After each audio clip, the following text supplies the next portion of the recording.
เราคิดในใจแบบโหแล้วถ้าผู้ชายเห็นมันน่ากินตรงไหนวะแบบมันไม่ได้อะสมมติแบบป .5 ใครเป็นแบบว้ายแก่แดกกินยาคุมฉุกเฉินแบบต่อเนื่องพี่ฝนเคยมีเพื่อนใดนะคะไม่ได้ใดหมึกนะคะใดกินแล้วจะต้องตัวนี้กินแล้วจะสิวบึ้มเท่านี้โหเขาก็คงไม่ได้เห็นของเราคนเดียวหรอกมั้งนึกออกปะ Kiki Academy Welcome to Kiki Academy ยินดีต้อนรับนะคะ ไม่รู้จะเริ่มยังไงยินดีต้อนรับ Celebrity ไฮโซ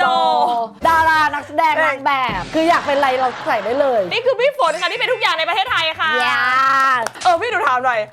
โรของพี่ตอนนี้เนี่ย มันยากไหมแบบไปแล้วทุกคนรู้จักอะไรอย่างเงี้ย ก็ค่อนข้างทำตัวแบบยากๆนิดนึงแบบว่าพี่ก็เริ่มแบบว่าถ้าไม่ได้แต่งหน้าแบบต้องแยกห้องอ่ะ โอ้โห เราต้องเริ่มหยิ่งไง ขนาดหนูไม่ได้ห้องรวมตลอดนะพี่แยกห้องแล้วใช่ไหม เราต้องเริ่มแยกห้องแล้ว แล้วมีอะไรอีก น้ำเปล่าเนี่ยพี่จะถามเลยว่าแบบน้ำเนี่ยที่เอามาเสิร์ฟเนี่ยคืออะไรเพราะปกติพี่กินน้ำพลลิตรขวดขุ่น ไฮโซกี่โมง เป็นคนที่ทำแบบคอนเทนต์มาเยอะมาก มีความรู้เรื่องกีมากน้อยแค่ไหนคุณคิดว่าให้คะแนนเต็มเท่าไหร่ ว่าก็เยอะอยู่นะแบบถ้า10 เต็มว่าให้เลยอ่ะ พี่คุยเรื่องกีเยอะขนาดนั้นเลยเหรอ เราคุยเสือกเป็นถึงกีคนอื่นด้วย เพราะเราเป็นคนชอบเสือกนึกออกไหมเราจะได้รู้ไงว่าแบบว่าเพื่อนเรารอบตัวรอบนู่นนี่นั่นโดนเล็ดยุดอะไรกันยังไงมาแชร์กันนึกออกไหมชอบเสือกชอบเล่าชอบฟัง แล้วเป็นเรื่องกีอะไรที่พี่เคยได้ยินแล้วพี่แบบว้าวแม่เหมือนกับครั้งแรกที่เพิ่งรู้ เคยมีเพื่อนใดนะคะไม่ได้ใดหมึกนะคะใด เขาไม่ร้อนเหรอ ก็ถามเขาเหมือนกันว่าไม่ร้อนเหรอ คือเขาไม่อยากให้เขาหยิก เขาอยากให้เขาโต เขาเข้าใจว่าผม สไตล์แล้วพอรู้แล้วอ่ะพี่ฝนไปแบบประยุกต์ใช้ไหม ประยุกต์สิรออะไรล่ะเขาทำอันนั้นมาเราก็ต้องมาดูของเราเราก็ต้องเอากระจกมาส่องว่าประมาณ17จำได้เลยแบบไหนมันดูสิหน้าตามันเป็นยังไงวะนั่งปุ๊บโอ้โหโคตรน่ากลัว พี่บอกตอนแรกนึกว่ามันจะสวย มันไม่สวยเลยมันแล้วเราคิดในใจแบบโหแล้วถ้าผู้ชายเห็นมันน่ากินตรงไหนวะแบบมันไม่ได้อะนี่อย่างนี้เลยแต่น่ากลัวกว่านี้ แล้วพี่ฝนครั้งแรกเป็นประจำเดือนฟีลลิ่งเป็นยังไง first time ฉันกำลังจะเป็นสาวแล้ว เด็กสมัยยุคเราอ่ะมันเป็นเมนไม่ได้เร็วเหมือนสมัยเนี้ยคือเป็นเมนประมาณเหมือนแบบม.2 อ่ะซึ่งแบบม.2 ก็ประมาณ15-16แล้วป่ะ14 15อะไรอย่างเงี้ย หนูเป็น11อะพี่ฝน ใช่ มันเร็วขึ้นเรื่อยๆ มีความรู้สึกว่ามันเร็วมากบางคนแบบตอนนี้แบบเด็ก9 ขวบเป็นเมนแล้วเหรอ ไม่เป็นเพราะว่าฮอร์โมนปะเขากิน อาหารการกิน อาหารการกิน ว่ามันอาจจะเป็นแบบด้วยอะไรเงี้ยเพราะเพื่อนเราบางคนแบบสมัยก่อนคือ สมมติแบบป .5 ใครเป็นเมนว้ายแก่แดก เป็นเมนแก่แดกกี่โมงเฮ้ยเป็นอะไร แล้วมีอะไรที่พี่ได้เรียนรู้เกี่ยวกับตอนเป็นเมนไหมเช่น กิจกรรมที่เราทำไม่ได้คือชีวิตมันเปลี่ยนไปยังไงหลังจากแบบว่าเราเป็นสาวละ พอตอนเราเป็นสาวแล้วใช่ป่ะมันก็จะมีช่วงหนึ่งที่แบบว่าเขาเรียกว่าอะไรนะฮอร์โมนมันพุ่งพล่านใช่ไหมเวลาเรามีเซ็กเราเป็นเมนอะแม่งแต่เราก็เลียนงุนนึกออกปะ เราว่าจริงๆแล้วมันไม่ได้มีอะไรอันตรายหรอกแต่จริงๆมันสกปรกเพราะช่วงนั้นมันเป็นเซนซิทีฟอะ ที่จริงเขาไม่แนะนำคือถามว่าทำได้ไหมก็อาจจะทำแบบถ้าเกิดทำใส่ถุงยางเพราะคนที่ติดเชื้อง่ายอะไม่ใช่ผู้ชายนะเป็นผู้หญิงเพราะว่าไอ้เราตอนนั้นคือแบบว่ามันจะเปิดรูออกพิเศษถ้าเกิดเราแบบไปมีเซ็กแล้วเขาไม่สะอาดแล้วแบบอากาศข้างนอกนู่นนี่นั่นอะไรอย่างงี้ก็ว่าไปเนาะทำให้แบบว่ามันติดเชื้อง่าย ถ้าเลือกได้ก็ไม่ต้องมีดีกว่าแบบเว้นไปก่อนอะไรเงี้ย คือหนูรู้สึกกับตอนนี้มีเซ็กตอนเป็นเมนอะแล้วเมนมันเหมือนกับมันผิดปกตินิดนึงอะมันเหมือนกับว่าเช่นพอมีเซ็กต้องเป็นเมนอะอีกวันนึงมันจะมาน้อยแล้วอีกวันนึงมันจะมาโคตรเยอะอะ หรอทำไมรู้สึกอย่างนั้นนะไม่รู้ใครเป็นหรือเปล่าลองคอมเมนต์ได้นะคนเมนมาน้อยเกินก็ไม่ดีมาเยอะเกินก็ไม่ดีใช่ถ้าเกิดมาเยอะเกินไม่ได้บอกว่าอุ้ยฉันเนี่ยอุดมสมบูรณ์มีแบบกินธาตุเหล็กเพียงพอมีน้ำเพียงพอในร่างกายไม่เกี่ยวนะเมนที่คนมาเยอะเกินไปด้วยเซ็กส์ครั้งแรกพี่รู้จักเซฟเซ็กไหม รู้เพราะว่าก็บอกแล้ว พี่ฝนไม่รู้อะไรในโลกนี้บ้าง คือรู้เพราะว่าเห็นการพลาดพลั้งคือเราว่าในช่วงชีวิตหนึ่งของคนที่มันเป็นแบบเจนแบบที่ยังไม่ได้รู้อะไรมากมันก็จะแบบเผลอท้องก็เลยรู้ว่าโอเคมันต้องกินยาคุมแต่ว่าก็เคยกินยาคุมผิดกินยาคุมฉุกเฉินแบบต่อเนื่องพี่ฝนซึ่งมันมากใช่ไหม ใช่ไม่ควรเรารู้ว่ามันอันตรายไว้ใช่แต่ว่าด้วยความที่พอมันเป็นฮอร์โมนแล้วมันเป็นอะไรอย่างเงี้ยแล้วเราก็มีความรู้สึกว่าสมัยก่อนนะเราจะความเชื่อของการกินยาคุมคือกินแล้วจะต้องตัวนี้กินแล้วจะสิวบึ้มเท่านี้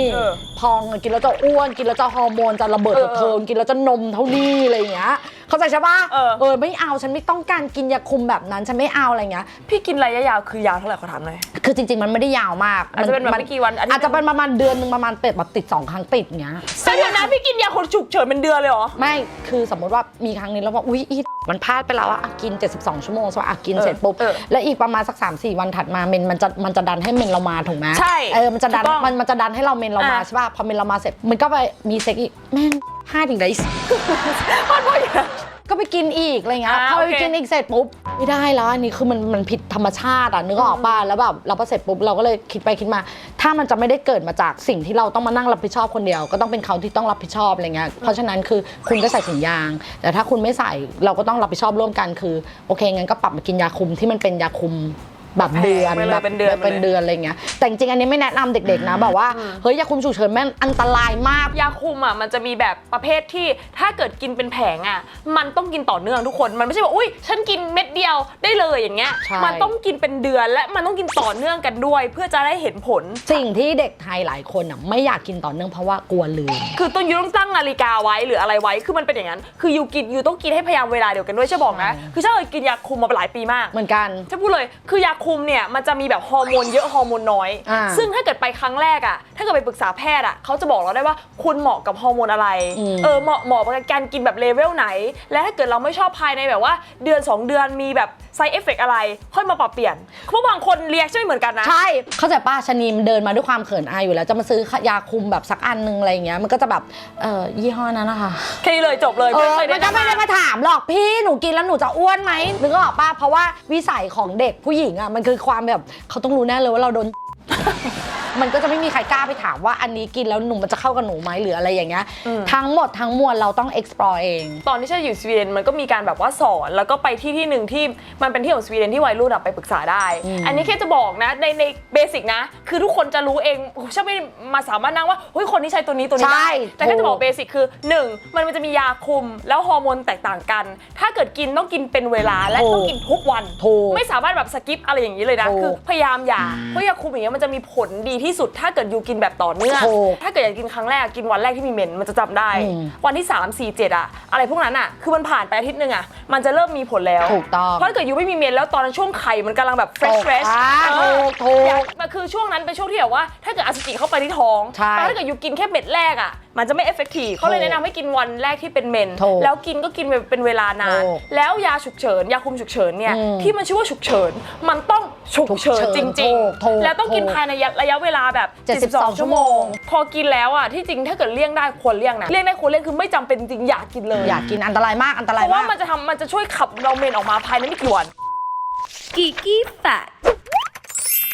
ยาคุมกำเนิดนะคะเป็นวิธีที่สาวๆหลายคนเนี่ยใช้ในการคุมกำเนิดปรับฮอร์โมนแล้วก็ลดสิวหรือว่าลดอาการบวมน้ำนะคะที่เกิดขึ้นในช่วงมีประจำเดือนแต่การใช้ยาคุมเนี่ยก็มีผลข้างเคียงที่เราควรรู้เพื่อป้องกันนะคะและเข้าใจวิธีการเนี่ยหรือปัญหาที่อาจจะเกิดขึ้นจากการที่เราใช้ยาคุมแบบไม่ถูกต้องและนี่คือ3สิ่งนะคะที่เราควรจะคำนึงก่อนใช้ยาคุมมีดังนี้ค่ะ 1. ปริมาณของฮอร์โมนเพราะยาคุมมีแบบทั้งฮอร์โมนเดี่ยวเช่นมีแต่โปรเจสเตอโรนและเป็นฮอร์โมนแบบรวมหรือแบบกลุ่มนะคะเช่นเอสโตรเจนและโปรเจสตินซึ่งหน้าที่หลักๆนะคะคือการยับยั้งการตกไข่หรือว่าการคุมกำเนิดนั่นเอง 2. ข้อบ่งใช้ของยาคุมคือไม่ว่าจะเป็นยาคุมหรือยาชนิดอะไรก็แล้วแต่ทุกคนเราควรจะอ่านแล้วเข้าใจเป็นอันดับแรกเพื่อเราจะได้ใช้อย่างมีประสิทธิภาพแล้วก็ใช้อย่างเหมาะสมเช่นอาจจะลดสิวได้มากกว่าลดผลข้างเคียงต่างๆ compare หรือเปรียบเทียบกับยาคุมรุ่นก่อนๆแต่ใครนะคะที่กำลังจะไปซื้อยาก็ควรเดินไปปรึกษาแพทย์หรือปรึกษาเภสัชนะคะแล้วก็บอกเหตุผลตัวเองว่าเฮ้ยอยากใช้ยาเพราะอะไรยังไงนะคะเขาก็จะให้คำแนะนำเรามาค่ะ 3. รุ่นของฮอร์โมนนะคะกินยาคุมนะคะจะหวังแค่ผลแบบด้านดีอย่างเดียวเนี่ยก็ไม่ได้อาจจะมีการอาเจียนเวียนหัวขึ้นไส้เกิดขึ้นได้ค่ะซึ่งยาคุมสมัยนี้แบบใหม่เขาก็มีการพัฒนาเพิ่มประสิทธิภาพในตัวยาเนี่ยจริงๆแล้วเนี่ยผลข้างเคียงของยาคุมนะคะก็ส่งผลต่อช่องกิกกี้เราได้เช่นบางคนใช้ยาคุมแล้วเนี่ยอาจจะรู้สึกว่ามีตกขาวมากเป็นพิเศษหรือว่ารู้สึกว่าช่องคลอดเนี่ยแห้งแต่เราจะบอกว่าตกขาวจากยาคุมเนี่ยไม่ได้มีอันตรายใดๆเพราะเราต้องแยกให้ออกว่าตกขาวที่มันเพิ่มขึ้นเนี่ยเป็นเพราะยาคุมหรือเป็นเพราะว่าติดเชื้อและการที่ช่องคลอดแห้งอาจจะเกิดขึ้นเพราะว่าฮอร์โมนของเราเนี่ยเปลี่ยนแปลงของมันเองเพราะฉะนั้นเนี่ยเราสามารถเลือกยาคุมที่เหมาะ ะสมกับร่างกายของเราได้ค่ะแต่ถ้าเกิดใครยังรู้สึกว่าไม่เข้าใจเรื่องยาคุมเท่าไหร่แนะนำให้ไปปรึกษาแพทย์หรือว่าเภสัชได้เลยเขาจะให้คำแนะนำที่แบบ specific สำหรับเราเองเลยค่ะโดยการที่พอเราไปหาหมอนะคะเราก็บอกไปเลยว่าเราต้องการใช้ยาคุมเพื่ออะไรมีคอนเซิร์นเรื่องอะไรแล้วก็ตรวจร่างกายไปด้วยเขาจะได้ประเมินถูกว่าเราเนี่ยเหมาะกับยาชนิดไหนเพื่อให้ผลหรือมีประสิทธิภาพที่สุดค่ะแล้วพอเราไปเจอแพทย์แล้วเนี่ยเขายาคุมมาเนี่ยก็ควรทำตามที่แพทย์หรือว่าเภสัชสั่งมานะคะคือกินให้ครบเพื่อ1มีประสิทธิภาพและ2เนี่ยลดอาการข้างเคียงต่างๆได้ค่ะสุดท้ายแล้วค่ะอยากจะบอกทุกคนว่าการที่สุขภาพของเราดีเนี่ยคือการดูแลตัวเองนะคะอย่างถูกต้องก็หมั่นไปตรวจสุขภาพกันด้วยนะคะแล้วพี่ฝนเนี่ยคิดว่าการกินยาคุมเนี่ยทำให้ช่องคลอดเนี่ยแห้งจริงไหม ไม่เกี่ยวอะสำหรับนะเพราะว่าไม่เป็นอะ ชื่อไม่เป็น แล้วก็ไม่เข้าใจว่าแบบคนกินยาคุมช่องคลอดแห้งมันแห้งจากอะไรวะ อาจจะมี side effect บางคนเปล่าที่แบบว่าน้ำน้อยอยู่แล้วหรือเปล่าหรืออะไรอันนี้ไม่รู้อะไรเงี้ยแต่ว่าสำหรับเราไม่เป็นอะไรเงี้ยแต่อาจจะมีบางคนที่เป็นเห็นไหมผมพูดยากมันเป็นคนต่อคนอ่ะใครกินแล้ว side effect ไม่เหมือนกันมาแชร์กันได้ใครกินยาคุมเชื่อว่าหลายคนกินยาคุมนะมันเป็นแบบ birth control ที่น่าจะ popular ที่สุดในไทยตอนนี้เพราะฉะนั้นมาแชร์หน่อยว่าเผื่อการที่คุณแชร์คุณไม่รู้ว่ามีใครกี่คนมาดูบ้างที่เขากำลังคิดอยู่น้องๆว่าเอ๊ะฉันจะเอายังไงดีบางคนบอกว่าเฮ้ยพี่หนูกินมาประมาณ20 ปีแล้วก็ไม่แห้งนะคะก็มาแชร์ได้อะไรเงี้ยมาแชร์ได้หรือว่า side effect ทั้งแบบที่ดีขึ้นหรือว่าอีกทางนึงเป็นอะไรยังไงมาแชร์กันได้นะคะแล้วเลือกยาคุมยังไงสำหรับนี่นะนี่เลือกยาคุมที่มันแบบแพงไปเลยตั้งแต่ครั้งแรกเลยที่รู้สึกว่าต้องกินอ่ะขอแบบอันนี้แหละที่ตัวท็อปไปเลยพี่รู้ไหมหนูเลือกแบบถูกมีความรู้สึกว่าตัวถูกอ่ะเพื่อนรอบตัวกินแล้วมันมีเอฟเฟกต์ที่เราเห็นไงเช่นอ้วนมั่งอันนี้มั่งอันนี้มั่งแต่ทุกคนที่กินแพงอ่ะไม่เห็นเป็นไรเลยเห็นไหมอันนี้เราจะมี strategy คนละอย่างละอันนี้พี่เขากินที่แบบว่าเป็น quality เขาไปลองปุ๊บเขาถามคุยกับเพื่อนมาแล้วในแบบประสบการณ์พี่ฝนของติช่าไปหาเภสัชแล้วจะถามว่าควรกินอะไรดีแล้วเขาบอกว่าใช่ว่าที่จริงอ่ะการผ่านเป็นยามาขายอ่ะมันต้องผ่านการทดสอบเป็น10 ปีมาอยู่แล้วแต่มันแล้วแต่แบรนด์ไงอันนี้คือแบรนดิ้งที่เขาทำมาอะไรเงี้ยแล้วฮอร์โมนแต่ละอย่างมันเข้าไม่แต่ละคนเพราะเราอ่ะไม่ชอบกินฮอร์โมนเยอะเกินไปแต่ข้อเสียของการไม่กินฮอร์โมนเยอะคือมันต้องกินเป็นเวลามากเพราะไม่งั้นน่ะมันจะโคตรมีเอฟเฟกต์ไงเช่นคนที่กินฮอร์โมนเยอะเป็นพิเศษอ่ะเขาจะอาจจะรู้สึกว่าหุยนมโตขึ้นใช่นมใหญ่นมใหญ่ขึ้นหรือว่าน้ำหนักเพิ่มขึ้นแต่ถ้าเกิดกินไม่ตรงเวลามันก็จะไม่แย่ขนาดนั้นคนที่กินฮอร์โมนน้อยอ่ะคือต้องคลอดกินเป๊ะคือต้องนั่งนาฬิกาเลยพี่ฝนจริงยาคุมนะคะคือนอกจากที่มันจะช่วยเรื่องแบบคุมกำเนิดแล้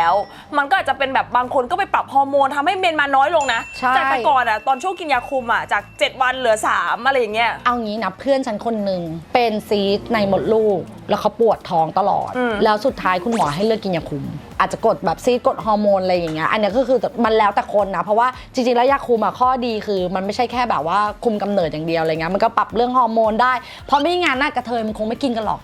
กถูกไหมล่ะพี่ฝนเรื่องเราซึ่งอะไรก็ควรปรึกษาแพทย์เหมือนกันนะแต่ว่าถ้าเกิดเรากินเพราะว่าไม่อยากจะตั้งครรภ์เนี่ยมันก็จะมีแบบหลายๆอย่างเช่นแบบว่าฮอร์โมนอารมณ์ต่างๆด้วยส่วนตัวฉันรู้สึกว่าเมนฉันมาน้อยลงแล้วก็ไม่เจ็บท้องส่วนตัวฉันรู้สึกว่ามันควบคุมได้มากกว่าว่ามาเป๊ะเช่นสมมติถ้าเกิดฉันไม่กินน่ะฉันมาวันนี้อีกเดือนนึงมันจะแบบเร็วไปหรือช้าไปนิดหน่อยอะแต่ยาคุมมันรู้สึกมีความเป๊ะของมันใช่ถูกคือเดาเวลาได้เลยว่าวันนี้จะมาแล้วมันทำให้แพลนชีวิตได้ก็แบบว่าวันนี้นะคะเราไม่ควรจะไปทริปสมองนะคะช่วงนี้เพราะว่าฉันรู้จากยาคุมแล้วก็แพลนเซ็กส์ได้จริงบางคนก็มีการฝังมีการใช้อะไรนะห่วงอะไรต่างๆอ่ะมันก็จะควบคุมไม่ได้แบบนี้แต่อันนี้คือมันเลิศตรงนี้แหละที่มันแพลนได้ว่าเวลาไปถามหมอก็จะถามว่าเมนมาล่าสุดเมื่อไหร่เราก็จะรู้เลยว่าช่วงประมาณนี้ใช่คนที่กินยาคุมเขาจะรู้มันจะเป็นข้อดีที่เขาก็จะแบบวิเคราะห์อะไรได้ง่ายขึ้นอะไรอย่างเงี้ยตอนนี้พี่ฝนอายไหมการไปตรวจกินไม่อายโคตรชอบไอ้ตัวนี้แหละตรงโคตรชอบมากรู้สึกว่าปีหนึ่งคือการที่ไปตรวจ2 ครั้งคือแล้วแบบ2 ครั้งเลยเหรอชอบมากเก่งมากชอบมากเพราะเป็นคนชอบไปเลยไม่อายแล้วก็รู้สึกว่าควรจะต้องดูไปเลยค่ะทำไมถึงไม่ชอบตอนไหนคือมันมีครั้งแรกมันไม่อายเหรอที่หมอมาแบบคือถามว่ามันอายไหมมันอายแต่ว่ามันก็มีความรู้สึกว่าโหเขาก็คงไม่ได้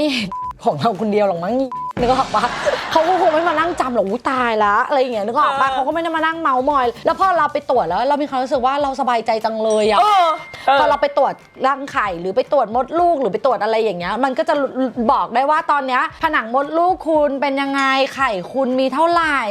เราอยากสนับสนุนให้ทุกคนอะไปตรวจแล้วถ้าเกิดมีอะไรอะมันแก้เร็วคือฉันเคยเจอเคสที่บางคนอะที่ไม่รู้ว่าตัวเองเป็นซิสหรือไม่รู้ว่ามีปัญหาอะไรอะเพราะเขาไม่เคยตรวจแล้วอยู่เขาเจ็บท้องเขารู้สึกว่าไม่ทันแล้วพอไปตรวจ แทนที่ตอนแรกอะรู้เมื่อแบบหลายปีที่แล้วเนี่ยเป็นเรื่องสบายมากได้เหมือนกับบางอย่างอะถ้าเกิดเป็นเขาเรียกว่าอะไร endometrium เป็นอะไรสักอย่างแล้วมันจะเจ็บท้องแต่มันสามารถกินยาคุมที่ลดความเจ็บได้เพราะบางอย่างมันไม่ถึงขั้นผ่าตัดบางคนมันเป็นซิสหรือเป็นอะไรที่มันไม่ถึงขั้นผ่านะมันจะเจ็บมากและทุกครั้งมันคือการทรมานเหมือนกับว่าแบบไปเรียนหนังสือไม่รู้เรื่องเลยนะคือการเจ็บเมนคือบางคนอ่ะผู้หญิงจะเข้าใจเพราะตอนแรกอ่ะฉันรู้เลยนะเรื่องพอมันเป็นเมนพอไม่คุยกันเรารู้สึกว่าพอเราเจ็บอ่ะแล้วคนอื่นเขาไม่เห็น เขาไม่เข้าใจว่าเจ็บยังไงเขามันเป็นโรคตอแหลแล้วฉันรู้สึกว่าต้องเป็นคนที่เคยเจ็บถึงจะรู้กันว่าใช่มันเจ็บแบบไม่อยากจะตื่นไปทำอะไรเลยโฟกัสโรงเรียนไม่ได้โฟกัสงานไม่ได้เลยอ่ะเพราะฉะนั้นถ้าเกิดอยู่เจ็บเลเวลนั้นอ่ะอยู่ควรไปพบแพทย์เพราะบางทีอ่ะแค่เป็นการโซฟกับการกินยา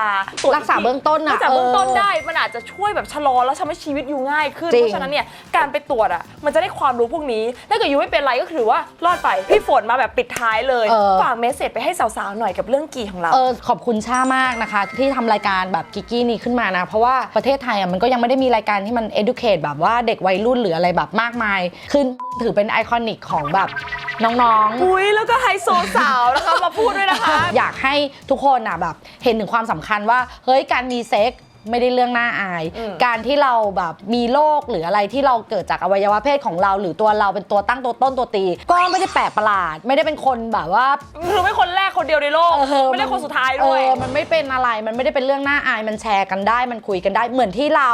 คุยกับเพื่อนเรากล้าที่เราจะแบบว่าเอ้ยมันเป็นอวัยวะเราส่วนหนึ่งอะทำไมเราต้องไปรังเกียจมันนึกออกป่ะคือให้ปรับ mindset ใหม่นะก็หวังว่ากีกี้นะจะมีรายการซีซั่นหน้าแล้วก็มาคุยเรื่องไม่ใช่กีกี้แล้วเป็นคุยเรื่องรวยคุยไหมเปลี่ยนบ้างไหมสลับฝากได้เลยเพราะฉันรู้สึกว่าเธอทำเยอะที่สุดในประเทศไทยเนี่ยนั่นแหละก็ทำรายการก็ไปเรื่อยๆแล้วก็ทำมีเบื้องหน้าเบื้องหลังทำคอนเสิร์ตทำอะไรก็ไปติดตามได้เลยทุกอย่างทุกช่องทาง TikTok